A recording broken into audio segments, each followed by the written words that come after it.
ನಮಸ್ತೆ ಎಲ್ರಿಗೂ, welcome to Soumya's kitchen. So ಇದೇನು ನೋಡ್ತಾ ಇದ್ದೀರಲ್ಲ, ಇದು ಬಂದ್ಬಿಟ್ಟು healthy protein rich dosa. Normal dosa ಅಲ್ಲ, ಅದು ಸಮಥಿಂಗ್ ಡಿಫ್ರೆಂಟ್ ಆಗಿದೆ. ಸೊ ಈ ದೋಸೆ ಮಾಡೋದಕ್ಕೆ ನಾನು ಏನೆಲ್ಲ ಉಪಯೋಗಿಸಿದೆ, ಇದು ಹೇಗೆ ಮಾಡೋದು ಅನ್ನೋದನ್ನ ನೋಡೋಣ ಬನ್ನಿ. ಪ್ರೋಟೀನ್ ರಿಚ್ ದೋಸೆಗೆ ಬೇಕಾಗಿರೋ ಪದಾರ್ಥ, ಮೇನ್ ಇಂಗ್ರೀಡಿಯೆಂಟ್ ಹೆಸರು ಬೇಳೆ ಕಾಣಿಸ್ತಾ ಇದೆ. ಸೊ ಹೆಸರು ಬೇಳೆನ ನಾನು ರಾತ್ರಿನೇ ನೆನೆ ಹಾಕೊಂಡಿದ್ದೀನಿ. ಇಲ್ಲಿ 2 ಕಪ್ ಹೆಸರು ಬೇಳೆ ತಗೊಂಡಿದ್ದೀನಿ, ಜೊತೆಗೆ ಅಕ್ಕಿ ಕಾಣಿಸ್ತಾ ಇದೆ ಅನ್ಕೊಂಡಿದ್ದೀನಿ. ಸೊ 2 ಕಪ್ ಹೆಸರು ಬೇಳೆಗೆ ಅರ್ಧ ಕಪ್ ಅಕ್ಕಿ ತಗೊಂಡಿದ್ದೀನಿ. ಅಕ್ಕಿ ಆಪ್ಷನಲ್, ಬೇಕಂದ್ರೆ ಹಾಕೋಬಹುದು, ಇಲ್ಲಾಂದ್ರೆ ಬರೀ ಹೆಸರು ಬೇಳೆನ ತುಂಬಾ ಚೆನ್ನಾಗಿ ಬರುತ್ತೆ. ಅಕ್ಕಿ ಹಾಕಿದ್ರೆ ಒಂಚೂರು ಒಂದು ಲೇಯರ್ ಒಂಚೂರು ಕ್ರಿಸ್ಪಿ ಬರುತ್ತೆ, ಚೆನ್ನಾಗಿರುತ್ತೆ. ಸೊ ಇದನ್ನ ನಾನು ನೈಟ್ ನೆನೆ ಹಾಕೊಂಡಿದ್ದೀನಿ. ಇಲ್ಲ ನಮಗೆ ಟೈಮ್ ಇಲ್ಲ ಅಂತಂದ್ರೆ ನೀವು 1 ಅವರ್ ಮುಂಚೆ ನೆನೆಸ್ಕೊಂಡ್ರು ಸಾಕು. ಅಕ್ಕಿ ಬಿಟ್ಬಿಟ್ಟು ಬರೀ ಹೆಸರು ಬೇಳೆನ 1 ಅವರ್ ನೆನೆಸ್ಕೊಂಡ್ರೆ ಸಾಕು. ನಿಮಗೆ ಕ್ರಿಸ್ಪಿನೆಸ್ಗೆ ಅಕ್ಕಿ ಆ್ಯಡ್ ಮಾಡ್ಕೊಂಡ್ರೆ ಆಯಿತು ರುಬ್ಬಬೇಕಾದ್ರೆ. ಆ್ಯಂಡ್ ಇದಕ್ಕೆ ಬೇಕಾಗಿರೋದು ಹಸಿಮೆಣಸಿನ್ಕಾಯಿ 3 ತಗೊಂಡಿದ್ದೀನಿ ಇಲ್ಲಿ, ಇಷ್ಟು ಕ್ವಾಂಟಿಟಿಗೆ. ಸೊ ಮಕ್ಕಳು ತಿಂತಾರಲ್ಲ, ಹಾಗಾಗಿ ನಾನು ಕಮ್ಮಿ ಹಾಕ್ತಾ ಇದ್ದೀನಿ, 3 ತಗೊಂಡಿದ್ದೀನಿ. ಹಾಗೆ ಒಂದಿಷ್ಟು ಶುಂಠಿ ತಗೊಂಡಿದ್ದೀನಿ, 1 ಚಮಚದಷ್ಟು ಜೀರಿಗೆ, ಒಂಚೂರು ಕರಿಬೇವು, ಕೊತ್ತಂಬರಿನೂ ಆ್ಯಡ್ ಮಾಡ್ಕೊಳ್ಳಿ. ಸೊ ಇದಿಷ್ಟೇ ಬೇಕಾಗಿರೋದು, ರುಚಿಗೆ ತಕ್ಕಷ್ಟು ಉಪ್ಪು. ಈಗ ಇದಿಷ್ಟನ್ನು ಹಾಕ್ಕೊಂಡು ರುಬ್ಕೊಂಡು ಬರಬೇಕು. ಈಗ ಇದು ರುಬ್ಕೊಂಡಾಗಿದೆ, ಇಷ್ಟು ಗಟ್ಟಿ ಇದೆ ಕನ್ಸಿಸ್ಟೆನ್ಸಿ, ಇಷ್ಟಿದ್ರೆ ಸಾಕು. ತೀರಾ ನೀರು ಮಾಡ್ಕೋಬಾರ್ದು, ಯಾಕಂದರೆ ಚೆನ್ನಾಗಿರೋದಿಲ್ಲ, ಇದು ನಾರ್ಮಲ್ ದೋಸೆ ಅಲ್ವಲ್ಲ, ಹಾಗಾಗಿ. ಸೊ ಇಷ್ಟಿದ್ರೆ ಕನ್ಸಿಸ್ಟೆನ್ಸಿ ಕರೆಕ್ಟಾಗಿರುತ್ತೆ. ಈಗ ರುಚಿಗೆ ತಕ್ಕಷ್ಟು ಉಪ್ಪು ಹಾಕೋಣ. ಇಲ್ಲಿ ನಾನು 2 ಚಮಚ ಹಾಕ್ತಾ ಇದ್ದೀನಿ.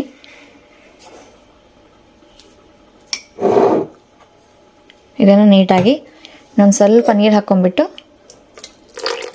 ಉಪ್ಪು ಕರಗಬೇಕಲ್ವಾ, ಸೊ ಹಾಗಾಗಿ ನೀಟಾಗಿ ಒಂದ್ಸತಿ ಮಿಕ್ಸ್ ಕೊಟ್ಕೊಂಡ್ರೆ ರೆಡಿ ಆಗುತ್ತೆ ನಮ್ಮ ಹಿಟ್ಟು.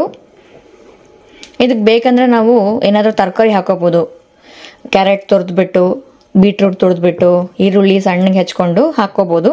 ಬಟ್ ಇವತ್ತು ನಾನು ಪ್ಲೇನ್ ಮಾಡ್ತಾ ಇದ್ದೀನಿ. ಸೊ ಮಕ್ಕಳಿಗೆ ಲಂಚ್ ಬಾಕ್ಸ್ಗಂತೂ ತುಂಬಾ ಚೆನ್ನಾಗಿರುತ್ತೆ, ಹೆಲ್ದಿ ಫುಡ್ ಇದು. ಈಗ ಇದು ರೆಡಿಯಾಗಿದೆ. ಈ ಕಡೆ ನಾನು ಹಂಚು ಕಾಸಕ್ಕೆ ಇಟ್ಕೊಂಡಿದ್ದೀನಿ. ಈಗ ಬನ್ನಿ ದೋಸೆ ಹಾಕೊಳ್ಳೋಣ. ಈಗ ಹಂಚು ಚೆನ್ನಾಗಿ ಕಾದಿದೆ. ಇಲ್ಲಿ ನಾನು ಐರನ್ ತವ ಯೂಸ್ ಮಾಡ್ತಾ ಇದ್ದೀನಿ. ನೀವು ಬೇಕಾದ್ರೆ ನಾನ್ ಸ್ಟಿಕ್ಕಲ್ಲಿ ಕೂಡ ಹಾಕೋಬೋದು.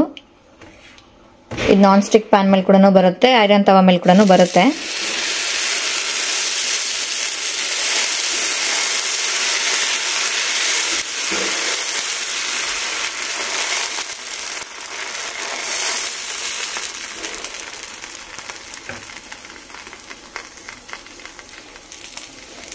ಇದ್ರ ಮೇಲೆ ಎಣ್ಣೆ ತುಪ್ಪ ಆಪ್ಷನಲ್, ಏನು ಬೇಕಾದರೂ ಹಾಕೋಬೋದು. ಆ್ಯಂಡ್ ಒಂದ್ಸತೆ ಲಿಡ್ ಕ್ಲೋಸ್ ಮಾಡಿಬಿಡೋಣ.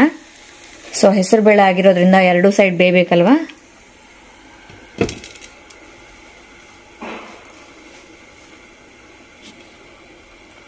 ಒಂದು 2 ನಿಮಿಷ ಅಷ್ಟೇ ಬೆಂದೋಗುತ್ತೆ.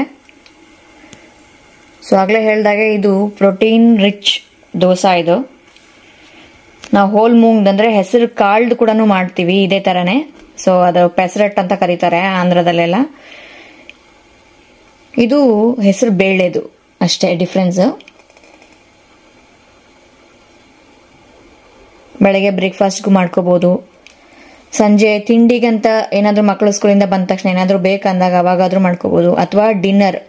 ಸೊ ಡಯಟ್ ಎಲ್ಲ ಮಾಡೋರು ಇದು ಒಂದು ತಿನ್ಬಿಟ್ರೆ ಹೊಟ್ಟೆ ಫುಲ್ ಆಗುತ್ತೆ. ಆಗಲೇ ಹೇಳ್ದಾಗೆ ಒಂಚೂರು ತರಕಾರಿಗಳೆಲ್ಲ ಚೆನ್ನಾಗಿ ಹಾಕೊಂಡು ಉತ್ತಪ್ಪ ಥರ ಮಾಡ್ಕೊಂಡು 1 ದೋಸೆ ತಿನ್ಬಿಟ್ರೆ ಸಫಿಷಿಯೆಂಟ್ ಆಗೋಗುತ್ತೆ. ನೋಡಿ ಈಗ ಆಗಿದೆ ಇದು.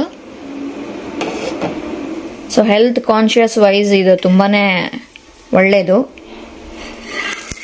Normal regular ದೋಸೆಕಿನ. ನೋಡಿ ನಾನು ಏನು ಮಾಡೇ ಇಲ್ಲ, ಅದೇ ಎದ್ದೇಳ್ತು.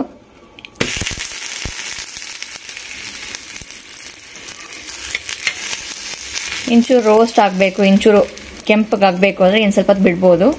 ಇಲ್ಲಾಂತಂದರೆ ಸಾಫ್ಟಾಗಿ ಇದೇ ಥರನೇ ಇರುತ್ತೆ, ಚೆನ್ನಾಗಿರುತ್ತೆ.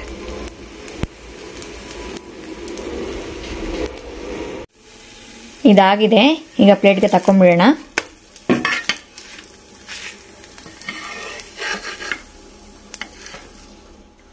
ಈಗ ಇನ್ನೊಂದು ದೋಸೆ ಹಾಕ್ತೀನಿ.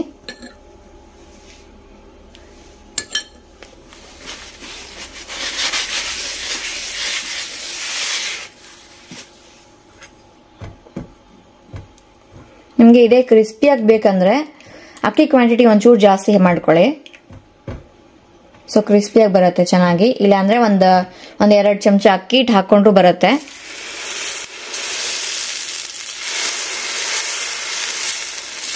ಸೊ ಲಂಚ್ ಬಾಕ್ಸ್ಗಲ್ವಾ, ಸೊ ಬಾಕ್ಸ್ಗಾದ್ರೆ ಮೆತ್ತಗಿದ್ರೆ ಚೆನ್ನಾಗಿರುತ್ತೆ ಅಂತ ಹೇಳ್ಬಿಟ್ಟು ಇಷ್ಟೇ ಹಾಕ್ತಾ ಇರೋದು, ಚೆನ್ನಾಗಿರುತ್ತೆ.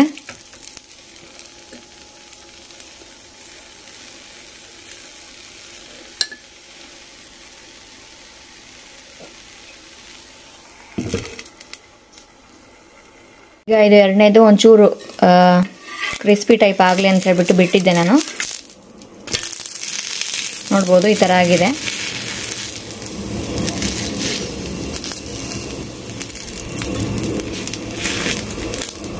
ಹಂಚಿಗೆ ಅಸಲು ಅಂಟ್ಕೊಂತಾನೆ ಇಲ್ಲ, ಎಷ್ಟು ನೀಟಾಗಿ ಬಿಡ್ತಾ ಇದೆ ಗೊತ್ತಾ.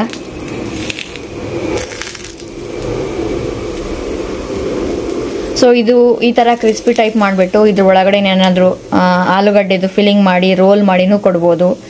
ತುಂಬ ಆಪ್ಷನ್ಸ್ ಇದೆ ಮಕ್ಕಳಿಗೆ ಏನಾದರೂ ಮಾಡಿಕೊಡ್ಬೇಕು ಅಂತಂದರೆ. ಯಾಕಂದರೆ ಇವಾಗಿನ ಮಕ್ಕಳು ಏನೂ ತಿನ್ನೋದೇ ಇಲ್ಲ, ಎಲ್ಲ ಪ್ರತಿಯೊಂದಕ್ಕೂ ಹೆಸರಿಡ್ತಾರೆ, ಅದು ಬೇಡ ಇದು ಬೇಡ, ಎಲ್ಲ ಬರೀ ಜಂಕ್ ಫುಡ್ ಮಾತ್ರನೇ ಕೇಳ್ತಾರೆ. ಸೊ ಹಾಗಿದ್ದಾಗ ನಾವು ಒಂಚೂರು ಏನಾದರೂ ಟ್ರಿಕ್ಸ್ ಯೂಸ್ ಮಾಡಬೇಕಲ್ವಾ. ಅವ್ರು ಕೇಳ್ದಂಗೆಲ್ಲ ಕೊಡ್ಸ್ಕೊಂತ ಹೋಗ್ಬಿಟ್ರೆ ನಾವೇ ರಿಪೆಂಟ್ ಆಗೋದು. ಇದಾಗಿದೆ, ಇದನ್ನು ತೆಗಿತಾ ಇದ್ದೀನಿ. ನೋಡಿ ನಮ್ಮ healthy protein rich dosa ready ಆಗಿದೆ. ನೋಡ್ತಾ ಇದ್ದೀರಾ, ಇದು ಮೆತ್ತಗೆ ಮಾಡಿದ್ದೀನಿ. ಇದನ್ನ ಒಂಚೂರು ಕ್ರಿಸ್ಪಿ ಥರ ಮಾಡಿದ್ದೀನಿ. ನೋಡ್ಬೋದು ಈ ಥರ ನೀಟಾಗಿ ಫೋಲ್ಡ್ ಆಗ್ತಾ ಇದೆ.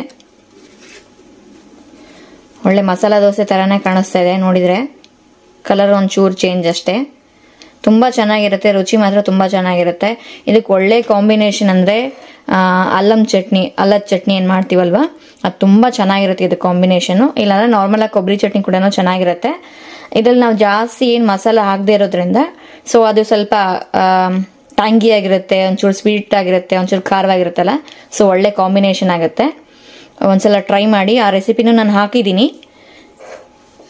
ಸೊ ಈ ರೆಸಿಪಿ ದಿಢೀರಾಗಿ ಮಾಡ್ಬೋದು. ಅಂದರೆ ದಿಢೀರಂದರೆ ನೈಟ್ ನೆನೆಸಿಟ್ಬಿಟ್ರೆ ಸಾಕು, ಬೆಳಗ್ಗೆಗೆಲ್ಲ ತಿಂಡಿ ರೆಡಿ ಆಗಿಬಿಡುತ್ತೆ.